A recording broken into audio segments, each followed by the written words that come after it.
주식 차트에서 정말 많이 보는 이동평균선 두 개의 이야기입니다. 바로 5일선과 21선입니다. 많은 사람들이 차트를 어렵게 생각합니다. 선도 많고, 지표도 많고, 배워야 할 것도 많아 보입니다. 그런데 실전으로 가면 의외로 기본은 단순합니다. 정말 많이 보는 선은 결국 5일선과 21선입니다. 이 두 개만 제대로 이해해도 지금 주가가 단기적으로 강한지 약한지, 눌림이 나왔을 때 버틸 자리인지, 아니면 추세가 무너지는 자리인지를 훨씬 쉽게 볼 수 있습니다. 먼저 5일선은 단기 매매자의 시선입니다. 최근 5거래일 평균 가격이기 때문에 아주 짧은 흐름을 보여줍니다. 쉽게 말해 지금 이 종목의 단기 매수세가 계속 붙고 있는지 아니면 힘이 빠지기 시작했는지를 가장 빠르게 보여주는 선입니다. 주가가 5일선 위에서 움직이고 5일선 자체도 위로 들려 있으면 단기 힘이 살아있는 경우가 많습니다. 반대로 주가가 5일선을 잡고 이탈하거나 5일선이 아래로 꺾이면 단기 세력이 물러나고 있다는 신호로 볼 수 있습니다. 그래서 단타를 하는 사람일수록 5일선 반응을 굉장히 민감하게 봅니다. 그 다음 21선은 훨씬 중요합니다. 21선은 대략 한 달 정도의 평균 가격 흐름입니다.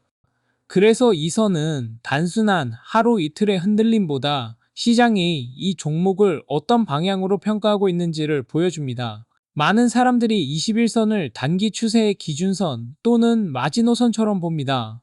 주가가 5일선 아래로 살짝 밀리더라도 21선을 지키고 다시 살아나면 아직 추세가 살아있다고 해석하는 경우가 많습니다. 반대로 21선까지 무너지면 그때는 단순한 눌림이 아니라 흐름 자체가 한 단계 꺾일 가능성을 봐야 합니다. 진짜 중요한 건 이 두 선을 따로 보는 게 아니라 같이 보는 겁니다. 5일선은 속도이고 21선은 방향입니다. 5일선이 올라가고 있고 주가가 그 위에서 놀면서 21선도 같이 우상향하면 가장 보기 좋은 상승 흐름입니다. 반대로 주가가 5일선 위에 있다고 해도 21선이 평평하거나 꺾이기 시작하면 그 상승은 짧을 수 있습니다. 또 주가가 5일선을 잠깐 이탈하더라도 21선 위에서 다시 회복하면 그건 흔들기일 수 있습니다. 결국 5일선만 보면 너무 예민해지고 21선만 보면 너무 늦어집니다. 둘을 같이 봐야 단기 힘과 전체 방향을 동시에 읽을 수 있습니다. 여기서 초보들이 가장 많이 하는 실수가 있습니다. 이동평균선을 기준으로 쓰는 게 아니라 장시처럼 본다는 점입니다. 그냥 차트 위에 선만 켜놓고 실제 매매 판단에는 반영하지 않습니다. 그러면 아무 의미가 없습니다. 5일선과 21선을 잘 쓰려면 먼저 태도가 달라져야 합니다. 첫 번째 태도는 예측보다 확인입니다. 많은 사람들이 내일 오를지 내릴지를 맞히려고 합니다. 그런데 이동평균선은 미래를 맞히는 도구가 아니라 현재 흐름을 확인하는 도구입니다. 주가가 5일선 위에 있는지 21선을 지키는지 선이 올라가는지 꺾이는지를 보고 대응해야지 내가 보기엔 오를 것 같은데 라는 감으로 들어가면 선을 보는 의미가 없습니다. 두 번째 태도는 조급함보다 반복입니다. 이동평균선은 하루 보고 끝나는 게 아니라 같은 방식으로 수십 번, 수백 번 보면서 감각을 만드는 도구입니다. 어떤 사람은 5일선 이탈만 봐도 다 던지고 어떤 사람은 21선 이탈이 나와도 버팁니다. 문제는 기준이 매번 바뀐다는 겁니다. 잘하는 사람은 자기 기준이 있습니다.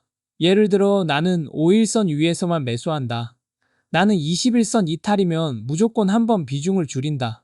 나는 5일선 이탈은 경고로 보고 21선 이탈 이런 식으로 미리 정한 기준을 반복합니다.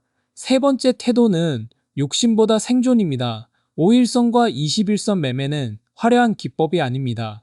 대신 무너지지 않는 기본기입니다.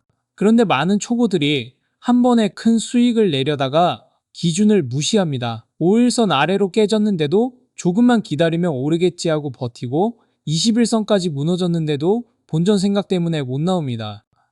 그러면 이동평균선을 공부한 게 아니라 그냥 보고만 있는 겁니다. 이 선들은 수익을 더 크게 주기 위한 선이 아니라 손실을 통제하고 추세를 따라가기 위한 선이라는 걸 먼저 이해해야 합니다. 그럼 실행 계획은 어떻게 가져가야 하느냐? 가장 좋은 방법은 단순하게 루틴을 만드는 겁니다. 첫 번째로 매일 장마감 후 관심 종목 차트를 보면서 세 가지만 체크해야 합니다. 주가가 5일선 위에 있는지, 21선 위에 있는지, 그리고 두 선의 기울기가 위인지 아래인지입니다. 이것만 매일 적어도 종목의 상태가 보이기 시작합니다. 두 번째로 매수 조건을 정해야 합니다. 예를 들어 주가가 21선 위에 있고 5일선이 다시 들리는 자리만 본다든지, 눌림 이후 5일선 회복 캔들이 나오는 자리만 본다든지 자기 방식으로 좁혀야 합니다. 세 번째로 매도 계획도 같이 정해야 합니다. 매수만 정하고 매도는 느낌으로 하면 안 됩니다. 5일선 이탈 시 단기 경고, 21선 종가 이탈 시 비중 축소 또는 손절처럼 반드시 행동 규칙이 있어야 합니다. 그리고 이걸 잘하려면 기록이 필수입니다. 많은 사람들이 이동평균선을 안다고 하지만 실제로는 자기 매매와 연결하지 못합니다. 그래서 한 달만이라도 해보면 좋습니다. 내가 5일선 위에서 샀을 때 수익 확률이 어떻는지, 21선 위 종목만 골랐을 때 손실이 줄었는지, 5일선 이탈 때 팔았더니 너무 빨랐는지, 아니면 잘한 판단이었는지 기록해야 합니다. 이 기록이 쌓이면 남의 기법을 따라하는 수준에서 벗어나 자기 기준이 생깁니다. 또 하나 중요한 건 5일선과 21선을 절대 만멍으로 보면 안 된다는 점입니다. 거래량 없는 종목, 테마주 급등 구간, 뉴스 한 방에 움직이는 종목은 이동평균선이 그래서 선만 보지 말고 거래량과 캔들 위치를 같이 봐야 합니다. 예를 들어 5일선 위에 올라섰는데 거래량이 너무 약하면 힘없는 반등일 수 있습니다. 반대로 21선 근처에서 거래량이 터지며 양봉이 나오면 눌림목 매매 관점에서 의미가 더 커질 수 있습니다. 결국 선은 기준이고 거래량은 확신을 보태주는 요소입니다. 정리하면 5일선은 단기 힘을 보는 선이고 21선은 추세 방향을 보는 선입니다.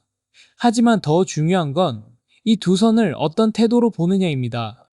맞추려고 덤비지 말고 확인하려는 태도로 봐야 하고, 감으로 하지 말고 같은 기준을 반복해야 하며, 수익 욕심보다 생존 기준으로 써야 합니다.